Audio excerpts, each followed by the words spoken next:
পাশে মানুষের সাথে আমরা আছি এই বাংলাতে। আপনারা দেখছেন সংবাদ শিরোনাম। দেখলেন তো অনেক কিছু, এবার দেখুন নতুন কিছু। একাধিক মহিলার সঙ্গে অবৈধ সম্পর্ক, সেই কারণে কাউকে দিয়েছেন ফ্ল্যাট, আবার কাউকে দিয়েছেন এইমস হাসপাতালে চাকরি। প্রাক্তন সাংসদ তথা বর্তমান বিজেপি প্রার্থী জগন্নাথ সরকারের বিরুদ্ধে চাঞ্চল্যকর অভিযোগ একদা তারই সহকর্মী পূর্ণিমা দত্তর। উল্লেখ্য, পূর্ণিমা দত্ত বিজেপি রানাঘাট সাংগঠনিক জেলা সহসভাপতি ছিলেন। বর্তমানে তিনি তৃণমূলে যোগদান করেছেন। দলে থাকাকালীন সাংসদ জগন্নাথ সরকারের ঘনিষ্ঠ হিসেবে পরিচিত ছিল রাজনৈতিক মহলে। দল ছাড়ার বিষয়ে তিনি বলেন, সাংসদ জগন্নাথ সরকারের যে ব্যবহার এবং রুচিবোধ তা সহ্য করতে না পেরেই তিনি দল ছেড়েছেন। তিনি আরও বলেন, বান্টি রায় নামে এক মহিলার সঙ্গেই সম্পর্ক রয়েছে জগন্নাথ সরকারের। সেই মহিলাকে একটি ফ্ল্যাট কিনে দিয়েছেন সে। পাশাপাশি তার অভিযোগ, সেই মহিলার ছেলেকে কেন্দ্রীয় বিদ্যালয়ে ভর্তি করে দিয়েছেন সাংসদ থাকাকালীন। অন্যদিকে তার মেয়েকে এইমসে একটি চাকরিও করে দিয়েছেন। আর শুধু তাই নয়, এছাড়াও একাধিক মহিলার সঙ্গে সম্পর্ক রয়েছে জগন্নাথ সরকারের, তা অভিযোগ করেন পূর্ণিমা দত্ত। অন্যদিকে দিন কয়েক আগে মমতা বন্দ্যোপাধ্যায় নদিয়ার তৃণমূল প্রার্থীর সমর্থনে জনসভা করতে এসেও জগন্নাথ সরকারকে এই অবৈধ সম্পর্ক নিয়ে তীব্র আক্রমণ করেন। মমতা বন্দ্যোপাধ্যায় বলেন, জগন্নাথ সরকারের যে একাধিক মহিলার সঙ্গে অবৈধ সম্পর্ক রয়েছে তার প্রমাণ তার কাছে রয়েছে। এ বিষয়ে জগন্নাথ সরকারের কাছে প্রতিক্রিয়া জানতে গেলে সাংবাদিকদের প্রশ্নে মেজাজ হারালেন তিনি। বিন্নেগড়ের বান্টি রয় বলে একটা মেয়ে, তাকে উনি চাকরি দিয়েছেন এইমসে। ওনার ছেলেকে কেন্দ্রীয় বিদ্যালয়ে ভর্তি করেছেন এবং ওনাকে ওই মহিলাকে একটা ফ্ল্যাট বাড়ি কল্যাণী কিনে দিয়েছে।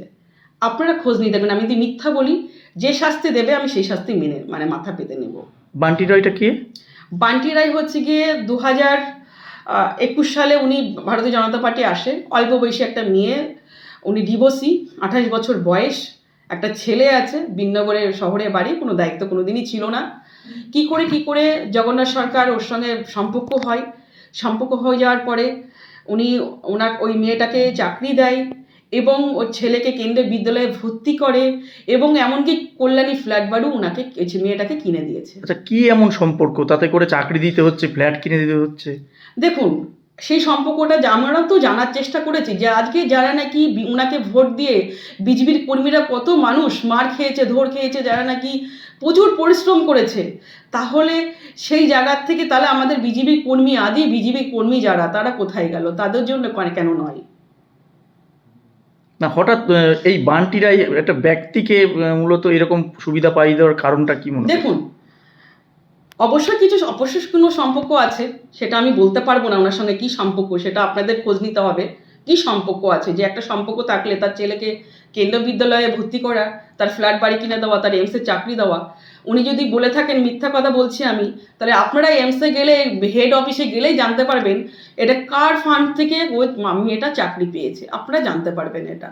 আর একটা বিষয় আমি বলি, ওনার যে স্বভাব চরিত্র ভালো না। আমরা দেখুন, আগে মোটামুটি ওনার সঙ্গে যেটুকু চলাফেরা করেছি, উনি ভীষণ ভদ্র বলেই আমরা জানতাম। কিন্তু বেশ কিছু দিন ধরে একটা ভিডিও একটা অডিও ভাইরাল হয়েছে। সেই অডিওতে আমরা শুনতে পাচ্ছি জগন্নাথ সরকার সেই মিঠু সমাজদার বলে যে চাকদে এবার একটা বউ, তার কথা যে হচ্ছে নিজের স্ত্রী জগন্নাথ সরকারের, তার স্ত্রীর সম্বন্ধে বাজে বাজে কথা বলছে, সেটা ওনার মুখে বাজছে না। এবং তাই নয়, আর একটা জিনিস আপনারা হয়তো দেখে থাকবেন যে উনার ফোন নাম্বার, যদি এটা মিথ্যা হয়, উনার ফোন নাম্বারটা কিন্তু উপরে দেওয়া আছে, সেটা স্ক্রিনশট দেওয়া, দেখবেন মেসেজ রয়েছে এবং যে বাজে ছবি বউটার সেটাও সদ্য রয়েছে। এটা তো এডিট করা যায় না, উনি বলেছেন নাকি এডিট করা, তো এটা প্রমাণ করতে হবে, আপনাদেরকে প্রমাণ করতে হবে যে এটা এডিট করে না, এটা সত্যতা। আমি বলছি, একটি যদি সত্য হয় আমি নির্বাচন থেকে প্রত্যাহার করে নিলাম।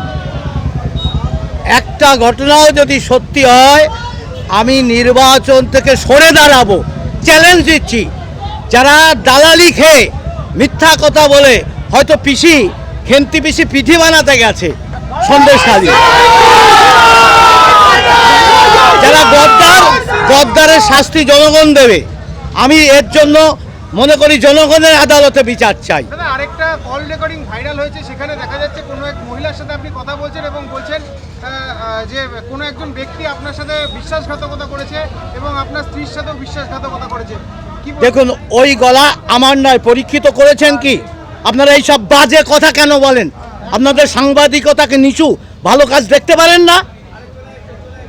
সব ভদ্রতা, আমি ভদ্র করে সাংবাদিকতা করুন। আচ্ছা, আরেকটা যেটা কথা, পূর্ণিমা দত্ত নিজে তিনি আমাদের ভিডিওর সামনেও বলেছেন, আপনারা এই পোর্টালগুলো এই ধরনের খবর করতে ব্যস্ত হয়। এসব আটকানো যাবে না নোংরামি করে, এগুলো তৃণমূলের। মানুষের পাশে মানুষের সাথে আমরা আছি এই বাংলাতে। আপনারা দেখছেন সংবাদ শিরোনাম। দেখলেন তো অনেক কিছু, এবার দেখুন নতুন কিছু।